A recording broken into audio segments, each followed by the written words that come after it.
go to Dylan Barnhart's Facebook page and go look to the post that has Benjamin Seidler tagged in it. That is a design. Is this a throw? That was a throwback, wasn't it? Oh my gosh. I can't even see it. It says content is not available right now. Oh, I Share can your see it. page, Mason. Share your page. It's he shared it's a post from 2012. Oh God. I remember that thing too.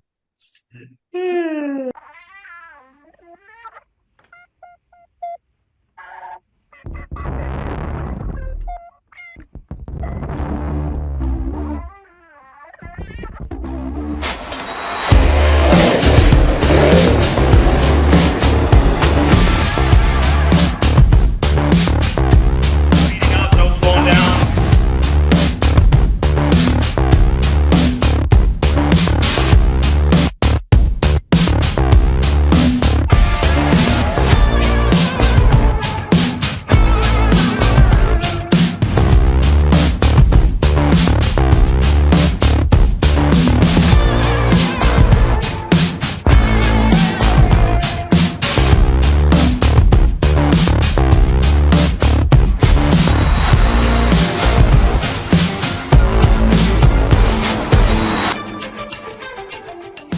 Welcome back, everyone, to the Track Packers podcast for episode 8 of season 4. Just entered the month of May, and racing is in full swing, and it's unseasonably warm. We recap it all with myself, Mason, Jessup Pelkey back for another episode, and John Breckle back from Nationals. John, how did your I'm just big... throwing a caution. Why? What is your caution? Mason said we're going to recap it all. I don't think we're recapping everything, John. I don't think we can recap the whole entire racing across the nation Yeah. slash, I'm sorry, world. Mason. You are going World. to detail the field. Bye-bye. No, hold John, your we're back line. where we rightfully belong, the front. I Will agree. you We're back in throw a the front like legitimate normal. caution flag for once in your life? Yes, Mason. Hold your lane in the back. Well, now, Mason, that's not true. Now, here's the caution on you for that one, too, because we have thrown legitimate caution flags on you in the past. And with It is that, sarcasm, John Breckle. And John, with that comes the black flag. Mason is done for the night. Okay, do I have to bring out the rule book? We're early into the heats of tonight's program. So, according to Jamestown rules, we might be getting ready here. We need black and yellow already. Yes. Oh, come on, Flakes. Get out of the Okay, holes. here we go. I'm bringing out the rule book because I'm sick of your crap. Okay. Once this little box gets out of my And screen. this is Now, are these the hey, published John? rules, or are these like John? the unwritten rules? John, No, these are written we are rules. now throwing a caution on Mason for the possum rule. Yellow flag. Notice this line. Penalties will be enforced once the official green flag has been thrown. The official threw the green green flag has flag. not been We already thrown. threw the green flag. No, You started the episode. I always say, let's officially start episode whatever it is, and You then the already said cautions get episode, thrown. whatever it is. Yeah, what episode is it? Yeah. 8 of season 4. I'm tired of your guys' crap. I really feel that this I job. was waiting for you to. I was waiting for Mason to say it and be like, "See, you officially started already." No, See, I feel I'm not things would falling be for this going a trick. lot smoothly if Mason just had posted this agenda for tonight. There's an agenda. Well, usually there is, but I mean, step 1, is it recording? Anyways, I don't know how I'm going to transition out of this junk, but John, how was Nationals for you down in Louisiana? Nationals was a lot of fun. So that was my first time ever being down to Louisiana in the Baton Rouge and New Orleans area. And that was a good time. So I wish I would have had a little bit more time to do more things around New Orleans because we were going to do like some swamp tours and do some other stuff like that. We ran out of time, so we weren't able to do it during the week. But Baton Rouge itself is a very nice city overall. there's quite a, basically from population out there, there's quite a few people in Louisiana in general, and a lot of very nice people. We ran into a lot of super nice people down there. And then from a bowling piece, they've got a very nice bowling alley. All Star Lanes is down there. That's their main house down in the Baton Rouge area. How many lanes do you guys think is in All Star Lanes? I'm gonna guess 72. I'm gonna Pretty go close. 74. You guys are really close though. It's actually 64. So it's a really big Oh. house. It's a huge bowling center down there. Very nice upkept center to where they had all the side tournaments in that normal bowling center to where, they have leagues and open play and parties and everything else. And then the actual tournament itself, the national tournament, was taking place in the Raising Cane's Event Center, is where it was. And they actually built the house for the tournament itself. 54 lanes in total over at the Raisin Cane's Event Center, and that was a great facility as well to see it because they've held three nationals there now, just recently and in the last probably like 20 some years, and it was the first time I had been there for nationals, and it was very nice. Bowled really well as a group. We had a great time as a group down there. Ate some really good food when we were down there too, and the weather was definitely warm and sticky. So I know we've been warm up here, but yeah, down there we walked out outside after we got done bowling on Wednesday night, and it was probably like right around 10:30, 11 o'clock. And it felt warmer outside at that time of the night than it did when it was like 5 o'clock in the afternoon. So, Hmm. yep, so it was definitely one of those to where humidity is king down there in the Gulf. So yeah, but besides that though, it was a lot of fun. I should have gotten a hold of my aunt and uncle. Maybe they could have stopped by and said hi because they actually live outside of Baton Rouge. Yeah, I would like to meet them, Mason, too, because I mean, family member wise, that'd be kind of cool to meet them as well. And then, yeah, it was a quick trip because I was down there for a week, but it didn't feel like a week. But I was down there from a week. I flew out on Saturday of last weekend, and then got back on Friday night and into Bismarck around 8 o'clock. Landed as the second or third Legend Heat was just getting done Yeah. and got out to Dakota Speedway right during the kind of the start of the first Legend Concy for the night. Yeah, we'll get into it. Normally, John probably would have missed more of the race night, but fortunately, we had a lot of action on that Friday night in Yeah, particular. that was a pretty action packed Friday night for sure. Saturday was definitely not that action packed. It was more quiet on Saturday, but Friday was definitely an action packed. So yeah, Yeah, and so Jessup, got to see you. How are Yep. you been doing lately? Busy as ever, but pretty good overall. Good Jessup, deal. how many weeks of school do you have left? Too many. It needs to be done. The no, it needs to be done. Is there like probably four, right? Two after this. Okay. So four too many. I mean, the math isn't mathing out, but I Sure, understand it what should have been you're saying. done a week and a half ago. All right, cool. Well, I'm doing great. I'm enjoying my life as it is right now. Well, Apparently, la dee da, Mason. well, I'm trying to bring the upbeat back or the mood back up after Jessup's like so like down and out with his job, I guess. So, funny story from this weekend. So, I stayed at the Pelkey Palace and we were playing this racing game. What's the racing game called, Jessup, again? Uh, I don't know. Driver call out. Yeah, So, it's basically that sounds this. familiar. Yeah, so it's basically this like you draw a number and then you have like 15 seconds to say a name or a driver and with that We did number. not do good, John. No, I know. he no, You would have done good. John would have been lapping Didn't the go out. field. I would have. So I went to the pits. I posted a picture to Snapchat of this game. I'm like, well, this is a fitting game to play for the weekend. No, not kidding. I got two separate messages from Snapchat asking like, is it raining there? I should have dumped water on the game board. You should have. You The should have. track is currently The in a track is holding wet. pattern as Yep. it's The raining. track is wet. Moist Yeah. conditions have canceled I the rest of the weekend. I have all of you to thank for though that reputation, so thanks a lot. You're I'm welcome. surprised though that even though Jessup, you and Becca were at the track on Friday night before I got there with Mason announcing Oh, for a while, I'm actually shocked that we didn't have any type of weather in the area. yeah, No, and honestly, for most of the weekend, there was hardly any clouds in the sky. until there wasn't.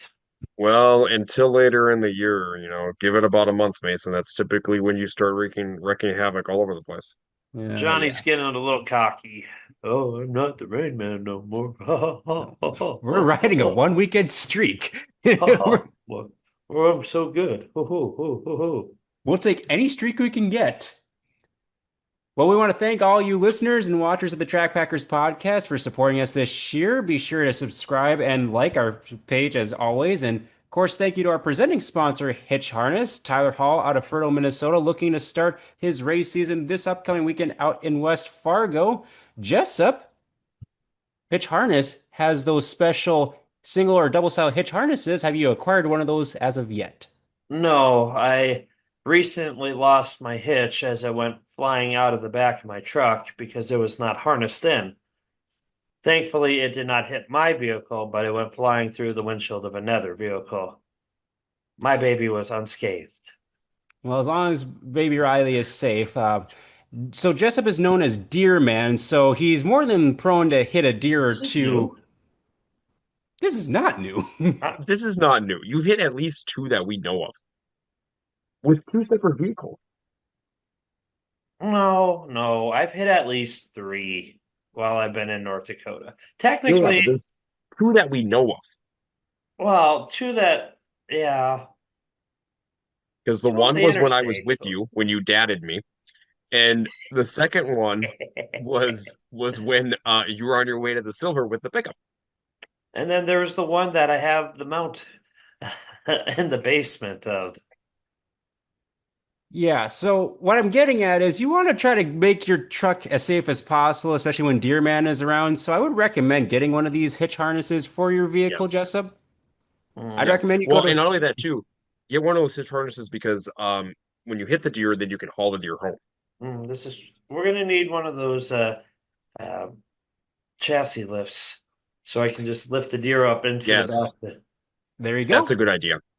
That's another idea. Hitchharness.com is where you can find all those products and more. So thank you, Tyler, for supporting us on the podcast, and best of luck in starting your 2025 season this week.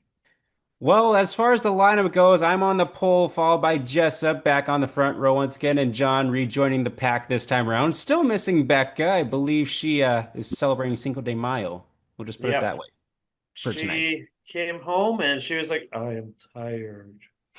And then she became unresponsive. And then I told her to just go to bed. And Mm, then she went to bed. Much better Good. this way, guys. Good on you. Keep her healthy. Yep. Yes. So, with that, we'll wave the green flag officially starting episode 8 of season 4 and get into who or what are we repping. I'll kick it off first because I the only thing I have different for today is a shirt representing the Camp Bros Racing team.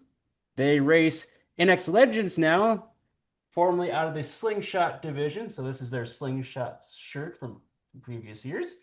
Unfortunately, at least on Friday night, I don't know if they raced it all Saturday, but Friday night was a night they'd like to forget. Zach blew a motor, and Jacob had a fender bender and ended up against the guardrails. So, unfortunately, not a great start for the Mandan Meltdown for the Campbells, but hopefully they can get everything fixed up and get out to racing this next weekend. So, that is who or what I'm repping for this episode. Jessup, who or what are you repping? Uh, World of Outlaws hat. And a Scotty Lawrence t-shirt. Black and then turn Ooh, around. Scotty Lawrence, that's a good one. Yeah. Oh, that's a nice scheme. I haven't seen his car yet this year. I was just looking that up. I'm like, I don't think I've seen a Scotty Lawrence scheme this year. Yeah, usually I see it by now, but I don't think I've seen it yet. I have not seen it as well, so it will be a mystery for all of us. Well, and since he's from Superior, Wisconsin, I believe, and none of those tracks have really opened up. I Hmm. believe one of them might have a I test thought and it two was out. this Hold on. weekend. I At least I haven't seen it, the skiing Maybe yet. it was at the Proctor show, but I don't think I've seen it yet. Give me one So second. I thought I That, saw it. Maybe I didn't. yeah, I would say you probably have more of a insight into those over skiings in there. that area. Uh, I thought they usually hold a car show down at Village Lanes in Ooh, Superior, yep. and I wonder if it's on there. Yeah, because the Village Lane sponsors several drivers Quite from a what I few. remember. Yeah, quite a few over there they do. Well, Village. while you're looking that up, John, who or what are you repping? So I've decided to go late model route because late model car counts lately have been really good across the board. So that's been kind of exciting to see because I'm a late model. But I've gone ninth annual John Seitz Memorial. This is from 2015. So on the back of the shirt, let me turn it over really quick. Is the AJD. Oh, yep, AJ Demo. Yep. And then all the previous ones before him are on there. That's kind of cool to see. But with the way that everything worked from the late models back in 15, who do you guys think won the Sites Memorial back in 15? Dodge Shaw. No, He was third. it took a while for Don Shaw to get that first one. I think that was more in like the 2020s that he won. Actually, it was the year he won the national championship back in 17. Oh, okay. Um, 2015. I don't think it was a Canadian. So Demo was runner up because it wasn't back to back. So was runner up in 15. I want to guess Chad Mater. You're right. Yep, Chad Maynor won it in 15. It was Chad Maynor, AJ Demo, and Don Shaw were your top three in 2015. In the street stocks, who do you think won it in the street stocks? This will be a good test. Shoot. Oh, 2015. I know who won it in 2016. Ah, dang it. This driver still races. I want to say it's, I don't, maybe Kyle Dykhoff? It was Kyle Dykhoff. Mason is Okay, striking pretty good on this one too. In the Midwest Modifieds, it was Matt Scow. Matt's had that would have been a numerous guess. success over at the Sites Memorial. That's one of his favorite events, and he really shines over there. And then who do you guys think in the sprints? I'll Casey give you Mack? a hint. I'll give you a hint. It was a Buffalo Wild Wings car. Well, Ooh. Oh, it's not going to be Mark Dobmeyer. Nope. Oh, what the who heck was raced it? his Was it name? Dusty Zomer that year? It Yeah, was Dusty. Zomer. Yep. Dusty It would won have it been that year. either Zomer or Cap Henry, because Cap So ran yep. for It a was while. it was Dusty. And what's funny about this too is that I don't remember if it was a back row challenge that year or not. But I know it was Dusty, and I believe it was Thomas Kennedy that were going at it for the win back then That in that 15 era. So that yeah, sounds because familiar. those two were pretty at it back then. I think 2013 or 2014 was the one that I first started going to the sites on a regular basis. So I'm like, I'm starting to remember some of those years. Yeah, yep. It's kind of surprising to me to look back and think, boy, Chad's won it 10 years ago now. It'll be Yeah. 10 years already this year. Yes, indeed. And so that is who or what we are repping for episode 8 of season 4. We already kind of did a preview of this next segment, the Hot Sauce Hot Memory Rewind, but give a shout out to Isaac Hot Sauce Sondrol in the 12S IMCA Modified. Got one more race under his belt this past Sunday at Nodak Speedway. His heat race was definitely forgetful. I think he was having engine issues, but with the help of his crew, they got everything all figured out and he was able to go out there and get a good top 10 finish. And so kudos to the crew for getting Isaac back out there. Be sure to follow his Facebook page, 12S Racing, for all his racing updates. If you see him in the pits, stop by and say hi. Got some really great goodies. I know Mama Sandro made some really great crunch bars this weekend, and they were amazing. So definitely stop down in their pit area. They got some good stuff. So thanks, Isaac, for supporting us on the podcast. Jessup, you got a couple things for us this week? Yeah, I suppose I do. He Ours, supposes he does. we're gonna go with this little guy. Ooh, Storm and Jorn Boyce. Mhm. And Nice. he's got a super stock in it, and Yeah, kind of and both cool. of his mods. Yep, both mods. That's Was it an one of IMCA mod them. and a Dakota mod? I think so. Yeah, the Dakota mod, I think Mason was the black one, right? Think so. Would that have been back like in 94, 95 range? Oh, that's a good question. I have a yearbook from 1994 That would from be Nodak, around and I remember seeing a 96. black 96. Okay. I remember seeing a black 67 in there. Yeah, Mm, that's those Somebody modifieds back then looked like huge. They looked like really boxy mods back then. back when cars were cars, Mason. Yeah, yeah, Nice. we were talking about body styles before this. So let's not get into that. No doubt. All right, and then the next one, I guess I'll just go. Uh, yeah, do I want to do this one? Nah, And I have one in the queue because I want to see if John or you can guess all the drivers. I'm gonna save this one for later, but I'm gonna go to another one, which I think will be kind of fun if I can find it again. I just had the So dumb thing. while he's finding that, if you have any pictures or photos you want us to talk about, feel free to message the Track Packers podcast or get one a hold of us. We've used several images from drivers over the years, and so it's fun to kind of look back on some of the old schemes and old cars. All right, we'll jump way back to this one. You'll like this one, Mason. It is the Western 100. Ooh, down in Brown County in 1996. Mhm. Wow. And Oh, back John, when they had you sprint cars. yes. Yeah, they had sprint cars the first year we went down there in 2005 too. So, John, here's your Yes. question for this week. Can you name who won the 1993 without cheating? 1993. I thought we were in 96. Yes, we are, but we're going under the past champions section. The 1993 Western 100. Hmm. 93. There's probably a specific reason he picked that year. Yeah.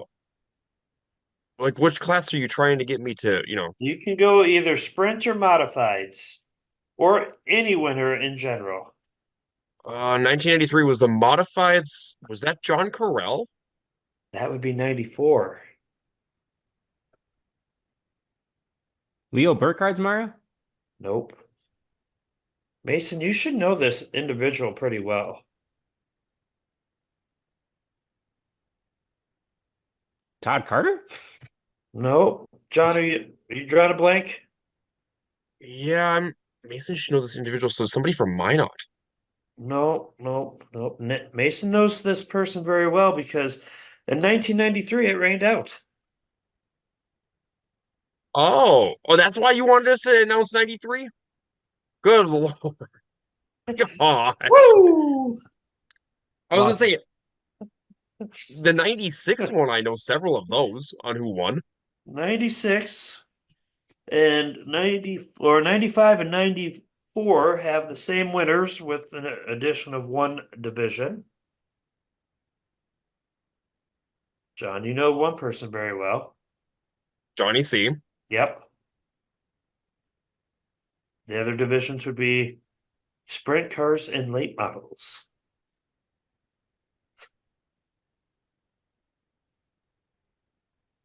Yeah, there was some Well, pretty big names back there that used to run those each and every year. Randy Miller would be taking the sprint cars, and Lauren Yep. Johnson would take the late models. Okay. Yeah, that would make sense. Lauren back when he was running a late model as well. I think he ran a late Yep. model super stock in a mod for a while. And then yeah, Randy and the two machine out of the Rapid City area. So I'm is he not gonna lie. related to Kelly Miller then? Well, Kelly Miller's I out of wonder if Alberta. no, I don't think they're related. Okay, yeah. I was thinking like if he's out of Rapid City, then probably not. Yeah. I'm not gonna lie. That was funny. Who needs enemies when you have friends like these? It was somebody Mason knows really well. The Rain Man. Stupid. All right. How many drivers can you name in this photo, John? Okay, so I can name 67 as Jordan Boyce. Uh-huh. I don't We've remember who done the this 90, photo before. Have we? I think we have. I don't remember seeing this photo before though. Maybe you guys Because did I it remember without me. there's the hidden fifth car in the photo. I'm not gonna dock that against you. Well, I'm gonna Um, say Wayne Johnson is the That is middle Wayne car. Johnson. Yep. yeah, Wayne Johnson's in there. Who's the 95, John? Is that Steven Pfeiffer on the high side? Uh, I don't know for sure. Okay, it honestly looks like a John Flurry or Steven Pfeiffer car on the high side. Todd This is taking place in rugby, this photo. okay, Todd Leese is in the front. Lisney, but yes. Yeah, sorry. Yep, but he's in the front. And then 95. Who was 95 back then? It was 95. This is the kind of the one I was like, this is gonna stump him, I think. If I go back, that's the car in the mall show. That's not Greg Mann, is it? It is not. It's a Minot driver. Doesn't race anymore, but Oh, raced that quite a doesn't bit. help me. He Gosh, is that Hank's car in the background? that might be No, Hank. that's Hank wasn't 132, John. No, no, he's That's talking about stretching. over here.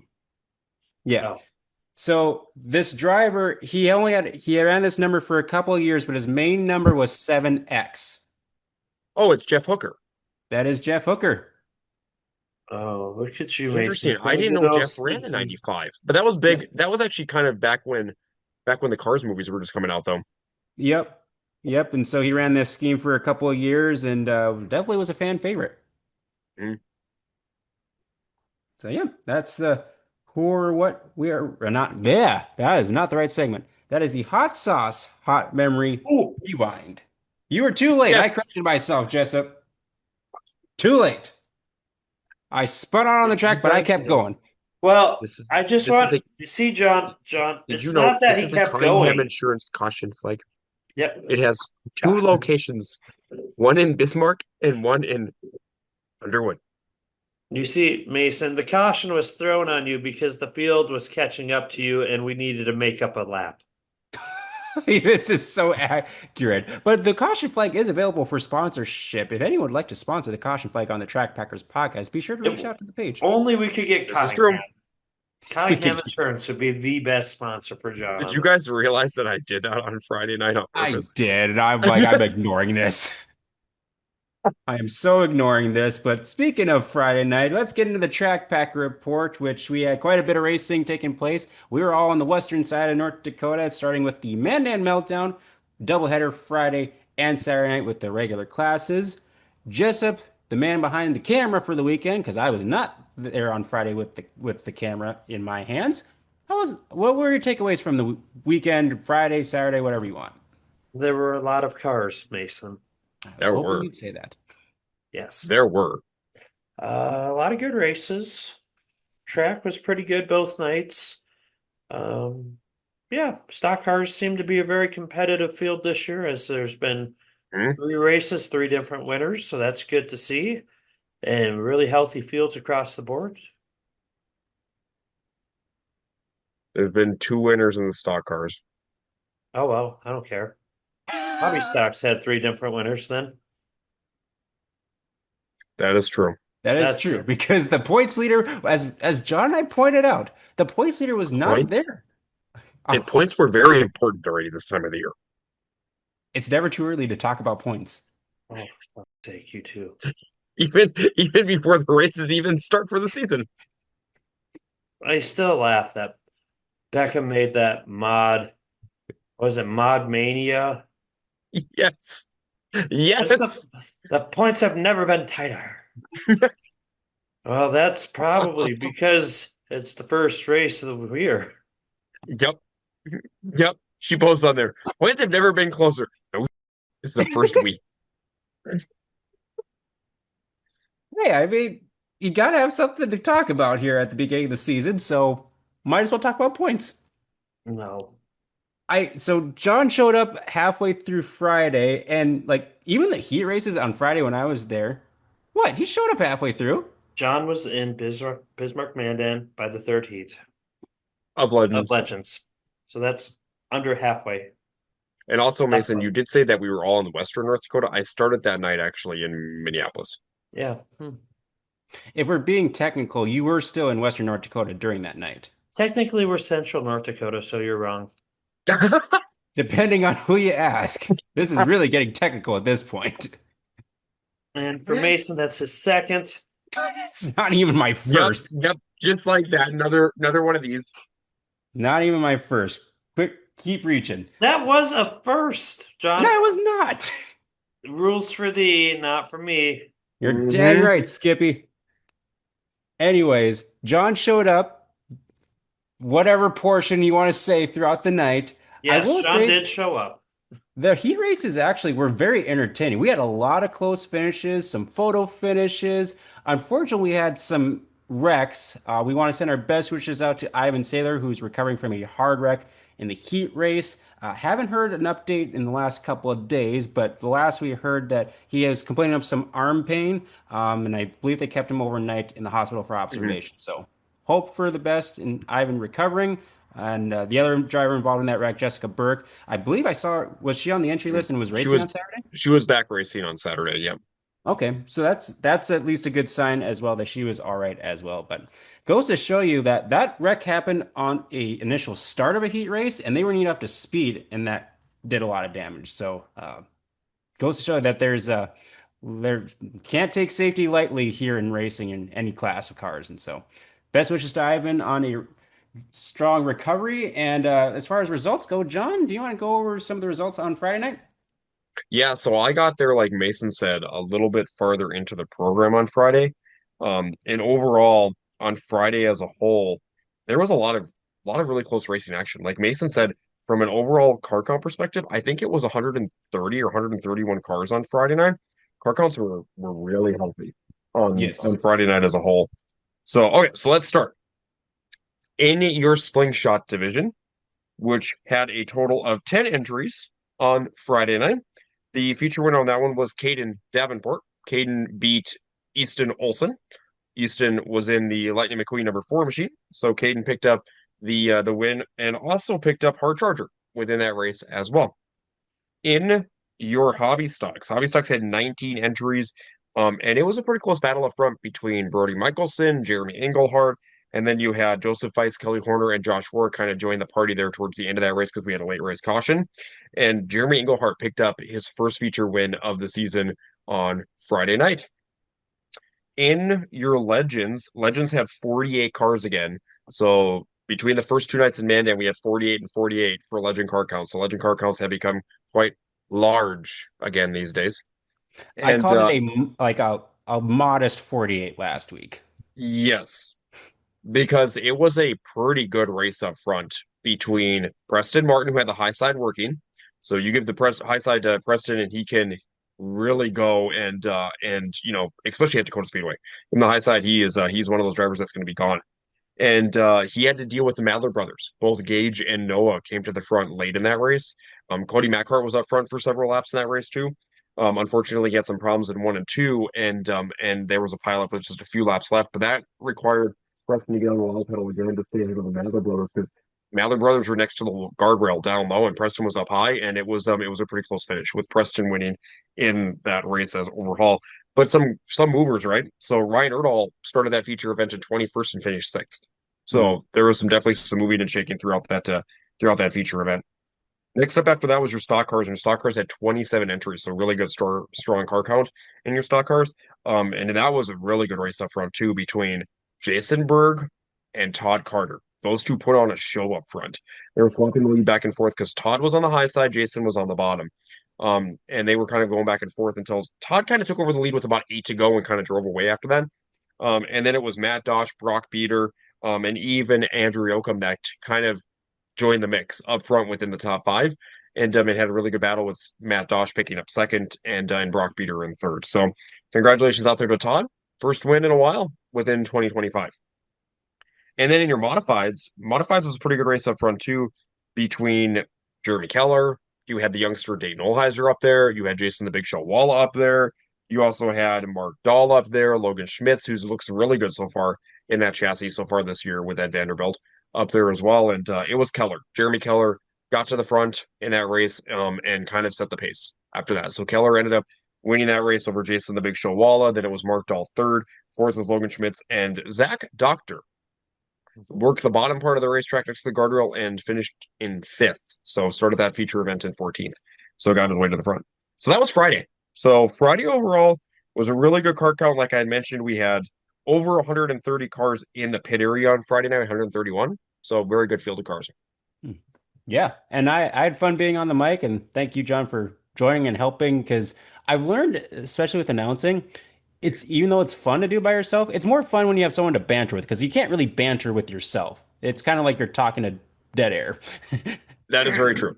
And also Mason with being like the only announcer, which thank you for filling in for me since I didn't get back in time, obviously from Baton Rouge, and knew I wasn't going to get back in time from Baton Rouge to start the races. It was kind of nice to have that, that second individual up there that we could kind of both watch and see things and then throw it back and forth within the feature events, which is always kind of a fun thing to do throughout the night of racing action. So, but Mason will also attest to this when you're by yourself and you talk a lot, it's really easy to get tongue-tied and not be able to get untongue-tied, especially when you're in the middle of a race. So yeah, Yeah. it just keeps rolling. Yeah, I'm sure Jessup, when he was listening in, he's just like, get it together, Mason. Come on, you can do it, buddy. Yep. He rolls his eyes at me every single race usually, so it's fine. This is also true. Before we get to Saturday's results at the Mandan Meltdown, I'll give you a little break here as I went north of the border to Estevan for their season opener. Typically, it's 55 degrees and windy. Instead, today that day it was 75 and windy. So definitely different to not freeze my butt off up in Estevan. And so season opener, they had 76 total entries, so pretty decent car count in all the classics. Probably could use a few more mods, but I'm sure people are still kind of getting their stuff all ready to go. And Sport Mods kicked things off. They went clean and green for their feature race, and was Gabe Deshaw taking the early lead and maneuvering through lap traffic for the feature win there. So another strong start to the season up there for Gabe Deshaw. Slingshots, first time winning up in Estevan for Eli Turnbull. That was another clean and green race, and so obviously that was a very popular win for Eli Turnbull, being that it's his hometown track. In your stock cars, it was Kyle Schulp coming from deep in the pack to make a late race pass on Gabe Deshaw in the stock cars. And so, congratulations to Kyle Schulp for getting the feature in. I will say, I picked a great car to put a GoPro on because that was apparently the winning setup that he needed. And so now he apparently wants a GoPro in his car every night. And so, I'm not sure I can fulfill that commitment, but nice to get some encouragement that way. In your IMCA modifieds, it was Aaron Tribble not wanting to get one up by his son, taking the feature win, having a nice late race duel with Cody Schulp, who is always tough to beat up in Estevan. So Turnbulls go victory lane in multiple classes. And in your IMCA hobby stocks, it was Diesel Raynard taking the win in front of Cash, Saxon, and Brody Singleton. So very solid night of racing. Very, very good fan count. I believe the 50-50 was just at under $3,000. And so good start to the season for both drivers and fans up in Estevan. And so that was their season opener on Saturday. Back down to Mandan, what all happened on the second night of the Mandan Meltdown? So the second night was a little bit smoother. Justin, wouldn't you kind of agree with that one too, from a just kind of from maybe racing accidents perspective? Yeah. Yeah. So it Just was like, definitely more of kind of a little bit of a smoother slash green flag more feel of a night. yeah, I would say that. Yeah. So during the feature events on Saturday, we ended up with 100, I believe 124 total entries is what we had on Saturday night. Weather was gorgeous. It was like high 70s, very little wind on Saturday when we started. And just bright sunshine. Mason wasn't around, so there was no clouds anywhere. Yes. So we had 13 slingshot drivers sign in, and Weston Uranker was our feature winner on night two of the Mandan Meltdown. His first time at the track, I believe, in the slingshot division for Yep. 2025. So nice to see him out there from the Williston area. He beat Caden Davenport and Landon Hogren were your top three. And then it was Libby Keller, Jeremy Keller's daughter, along with Libby Martin.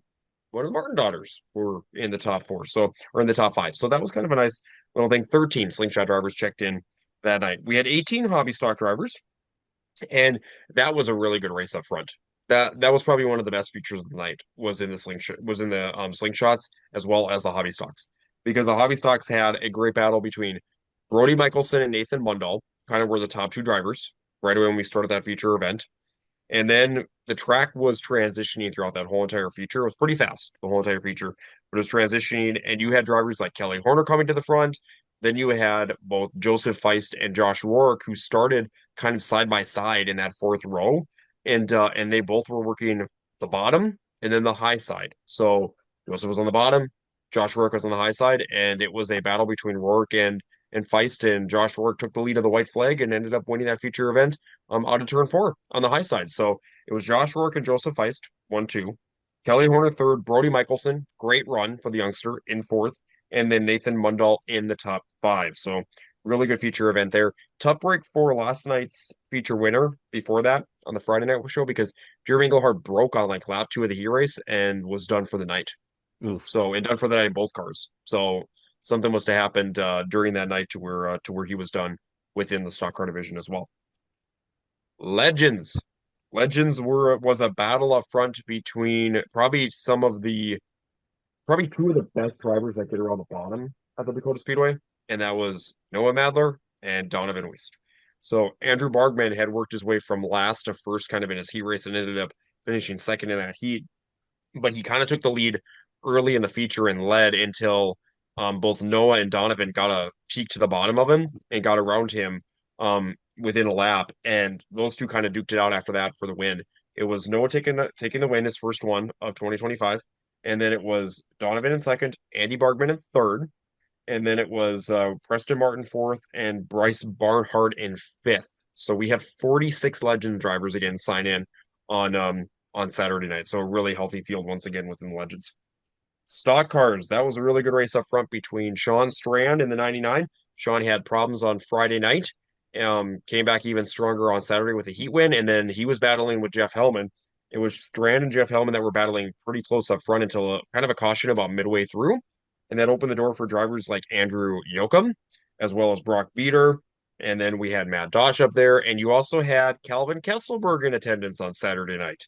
And Andrew Yoakum took the lead and picked up the win. So Yoakum went on to pick up another win at Dakota Speedway for 2025, so his second of 2025 here at the racetrack. So so he looked really good. Once he got the lead, Andrew stretched it out to about a second and a half advantage on Strand, and Sean can never track him back down. Calvin Kesselberg finished third, great run for him. The Ada driver up there. Brock Beater, great run in the top five, and then Jeff Hellman was fifth. So really good run for those drivers in the IMCA stock cars.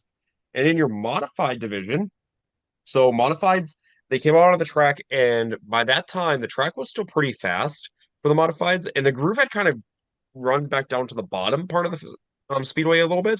And one of the drivers that looked really good in that feature event, so Sean Strand was battling up front, and he was kind of leading it right off the start of the green flag, and then all of a sudden, a driver that has a brand new chassis came to the call, and that was the veteran of John Carell.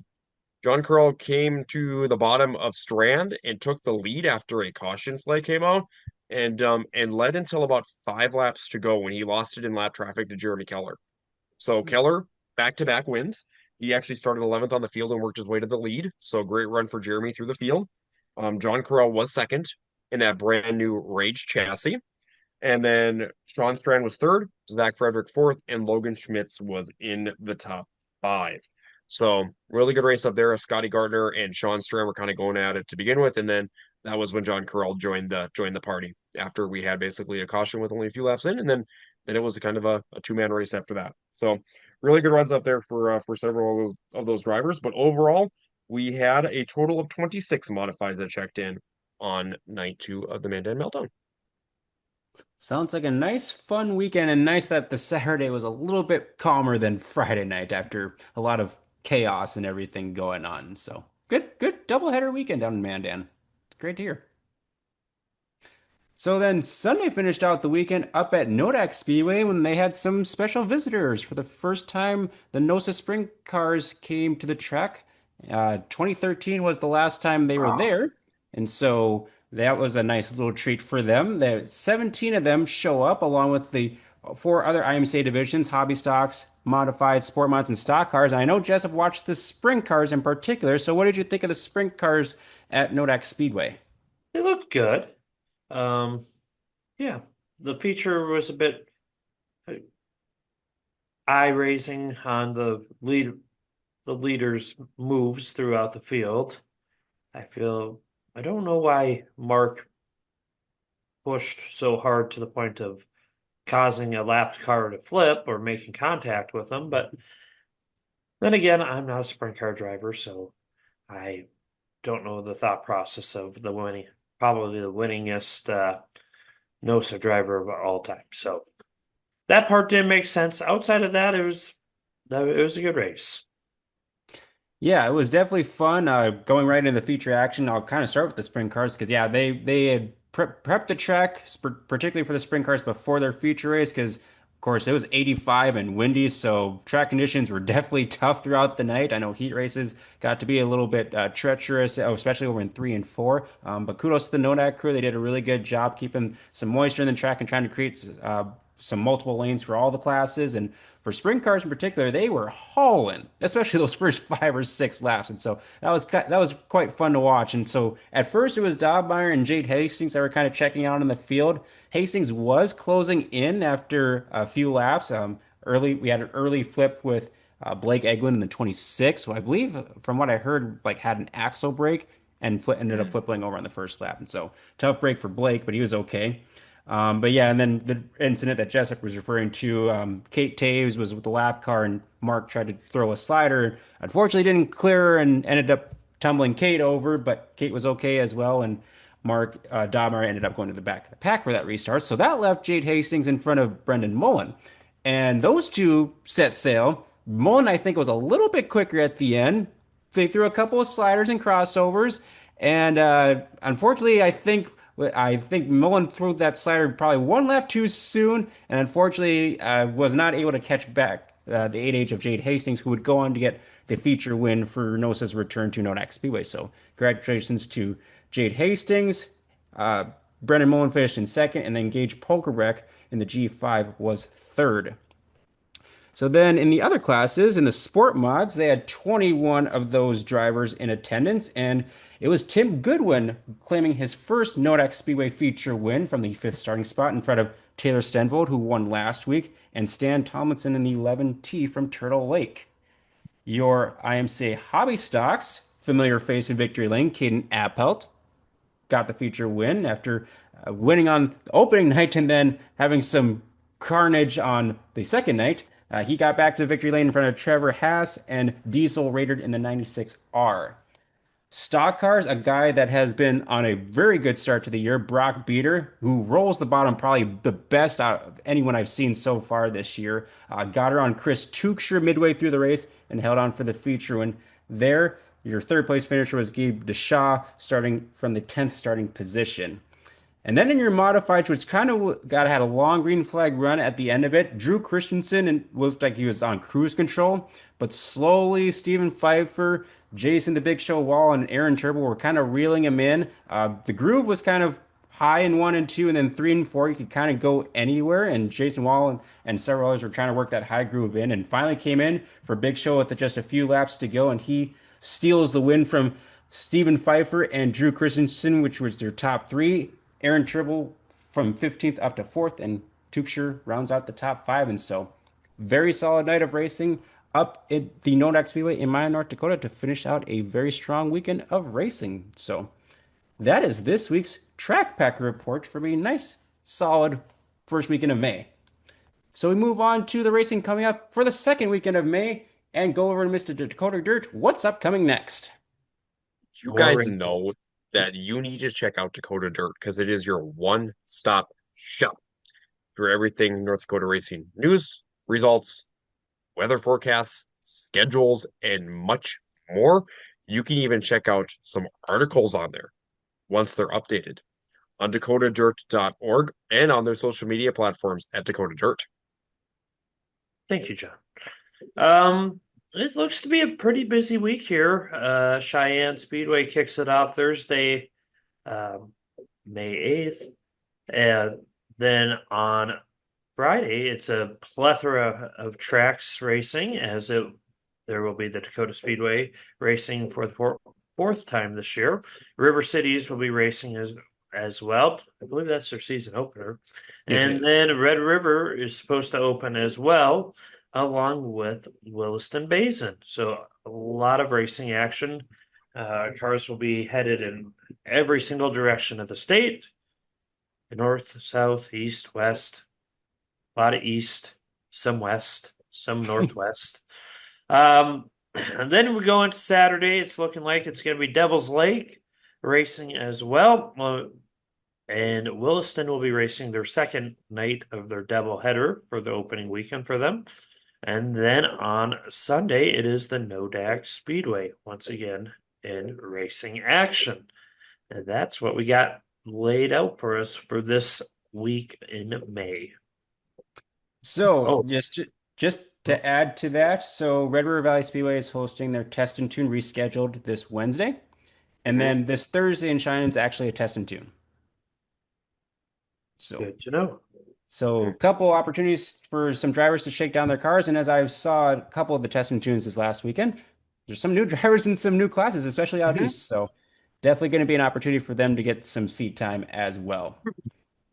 Outside the state of North Dakota starts up on Friday the 9th with Brown County Speedway for their second night of racing, along with the Fiesta City Speedway in Montevideo. Miller Central Speedway, the first of their doubleheader, and Princeton Speedway will be racing as well. Saturday, first of two nights for the Buffalo River Race Park to open their season up. Cedar Lake Speedway racing as usual. Miller Central, second night of their doubleheader. North Central and Brainerd, Ogilvy Raceway, Rice Lake, and the Challenge Series kicks things off in Viking for their season opener. And I believe the Challenge Series is actually in I-94 on that Friday as well. Almost missed that. And Sunday, Buffalo River Race Park once again. Casino Speedway with their season opener. Granite City Motor Park and Redwood Speedway. So a lot of racing action to take place. And if I think the weather forecast is supposed to be warm once again, so there'll probably be a lot of people, drivers, fans, all in attendance at the racetracks. So looking forward to seeing a lot more new drivers, new schemes, hopefully, at the races this weekend. Which we will get into the white flag segment and give a shout out to our good friend Brody Carlsrud in the B1 IMCA stock car. He's got a new car this year, new B&B chassis. Believe he took it out for test and tune this weekend since didn't get to race it, unfortunately, in West Fargo, but slated to go start his season this weekend. You can check out his Facebook page, Brody Carlsrud B1 Racing, and his podcast, The Real Deal with B1. And so thank you, Brody, for your support on the podcast. I think we'll go with wins of the week first before we get into some new paint schemes. So, Jessup, who are your winners of the week? Well, I'm going to say Jeremy Keller's going to get one for me, going back to back in two different cars. That's pretty interesting. And yeah, that's a good start of the season for him. And then let's see, after that, um, hmm, gonna go Andrew Jokum. And not so much for the racing aspect. He took ownership over a mid-race collision with another driver, and that was the first thing he talked about in victory lane or end of the night victory speeches. And I don't think there's a lot of drivers out there that would be focused on that right away. I'm sure there are a lot, but uh, you don't see that too often anymore. So that was pretty cool. So that was a good win. And yeah, those are my two. Alrighty. Nice and simple. John, who are Yep. your winners of the week?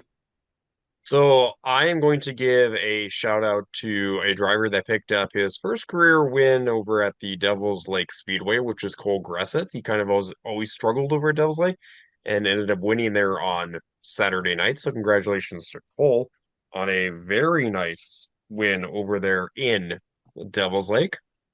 Also have to give a shout out to Joey Jensen, who had a very nice weekend in his Wasota Midwest Modified. Joey, one of the drivers that was very competitive last season in the Midwest Modified division, during the Wasota National Points Championship chase.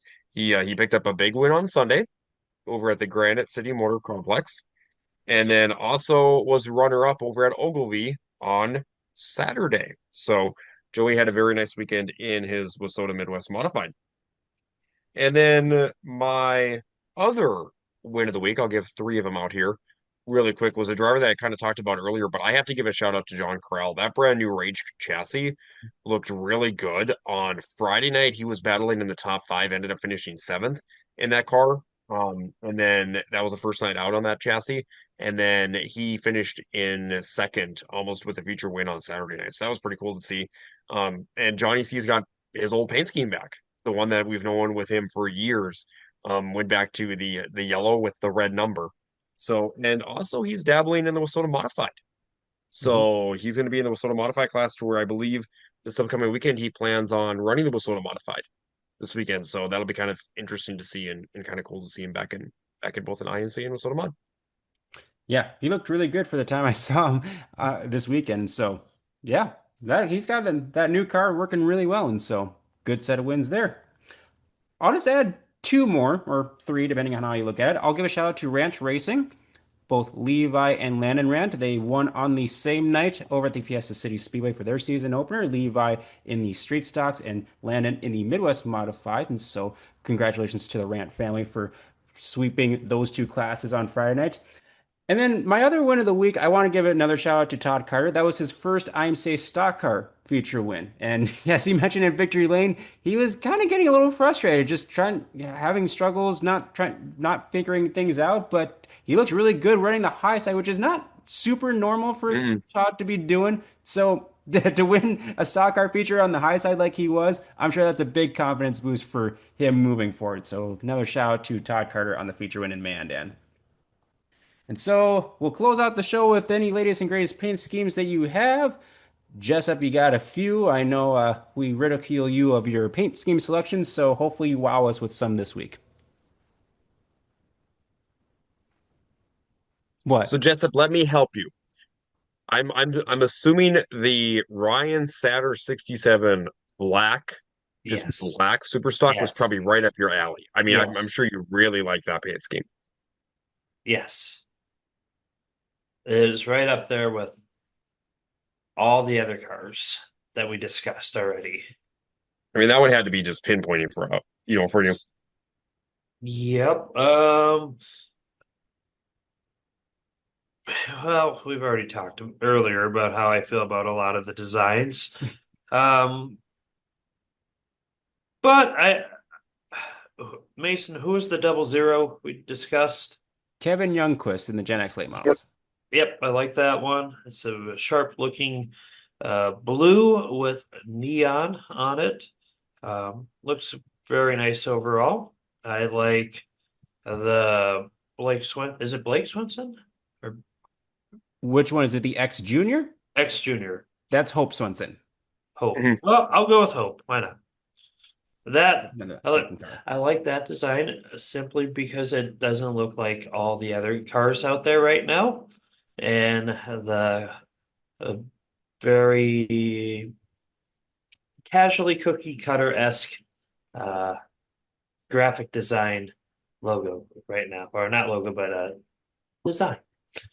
So I like that. The colors stick out. It's black and yellow. They clash very well with each other, so I like that. And I believe I like Ben Walden is the 51. Yep. The 50, yep. Mainly I like the color schemes, the livery colors of it. Livery colors. Yes, Jessup has gotten really particular on his paint scheme selection, so unless it's very, very basic with duct tape numbers or tribal tattoos, he probably doesn't like it. He probably doesn't even notice it. So Mason, I'll go next. Go ahead. So my three schemes that I really like, um, I am a huge fan of Hunter Hogarth's brand new Wasota Midwest modified paint scheme. That thing is sharp with it being the white and then the purple. He actually asked his daughter what color she wanted, and she wanted purple in the car. So the purple, and then he's got some neon yellow on there too. That paint scheme is really nice here for the 2025 season. So the second scheme that I really do like from a just paint scheme body style is definitely Rob Van Mills stock car. I really think that paint scheme stands out on the track. It's got the brand new body style on, which we don't see a whole lot of up here in North Dakota yet, and it's just different. It's something that you'll definitely stand out more on the car and also on the racetrack, just because there's not going to be a whole lot of that design out there yet within our region. And the final paint scheme that just kind of got released here over the week, and I am going to go back to the Wasota Street Stocks. And Ty Schuler's paint scheme. I really like that paint scheme from the 16S machine. Ty moved up here just this last season from the pure stocks into the street stocks over there, kind of in the Fiesta City area, as long as the Madison area too, in the Minnesota area. And Ty's paint scheme was really sharp when I saw it from the Fiesta City Speedway opening night pictures. Really like the way that car looked. Few solid good schemes there. I'm actually surprised there's one I'm actually might take now because you didn't take it right away. So the first I one, left it for you, Mason. thank you. I will actually go up to Canada for my first one. I do like Tatum Singleton's IMCA Hobby stock, white, green, and yellow. Those are really cool colors to kind of combine. And there's a lot of fun schemes up there. I think BK Creations does a lot of those paint schemes and wrap jobs up there. And this one looks really cool to me. I just like yellow, the neon yellow and neon green with that. The second one, actually, the second and third one will be from South Dakota. So Tommy Nichols' paint scheme in the Wissota Midwest Modify looks really cool. With like that blue with the white and fluorescent red. It looks really cool. And of course, he's got a kind of a different looking Midwest mod since he's got a crate in the car. So he's got like the spoiler and everything, all different than a lot of the other cars. And so that thing's looking pretty good as well. And then I love Maria Brooksik's number 14 with sort of street stock. That thing is always looking pretty good, but went with a slightly different scheme, kind of a black and white with a fluorescent orange mixed in. And so those are my three schemes that I'm going to go with this week for latest and greatest paint schemes. So before we wrap up, any closing thoughts as we wrap up the episode? Any big I don't think plans so. other than Mandan this Friday? Any other racing plans at all?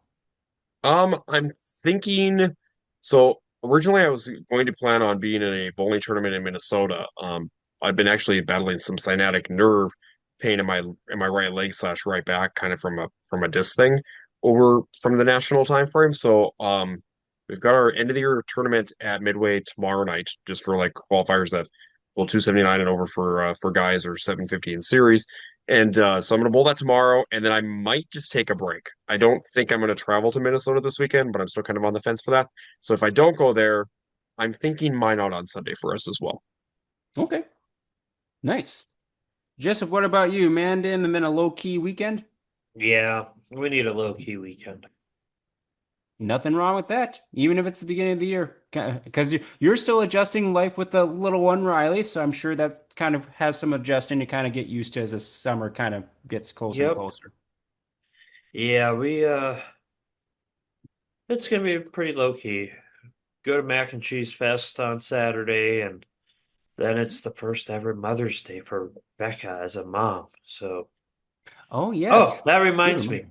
All you guys out there, do something nice for your wife or your mothers. Yes, happy early Mother's Day to all the moms out there. I just spent some time with my mom this past weekend. I kind of mistimed that, I guess, because I won't be back in Minot this weekend. But as far as my weekend goes, this will come out at some point later this week, but it sounds like that I will not be on the camera for the majority of this upcoming weekend. So stay tuned for that. Mason might actually be doing something that more than me this weekend, which is kind of surprising Hmm. Hmm. Yep. from a So racetrack role. yeah, it's gonna be interesting, but it's gonna be another fun weekend. So looking forward to it all. With that, that'll do it for episode 8 of season 4 for the Track Packers podcast. As always, be sure to like, share, and follow. Facebook and YouTube is where we post the videos, and Spotify and Apple Podcasts is where you can listen to us. Thank you to our sponsors, Hitch Harness, The Real Deal with B1 Brody Carlsrud, and Isaac Hot Sauce Sondrol. The weather is warm. The racing action is just going to get even hotter as we head into the summer. So we hope to see you all out there packing the track.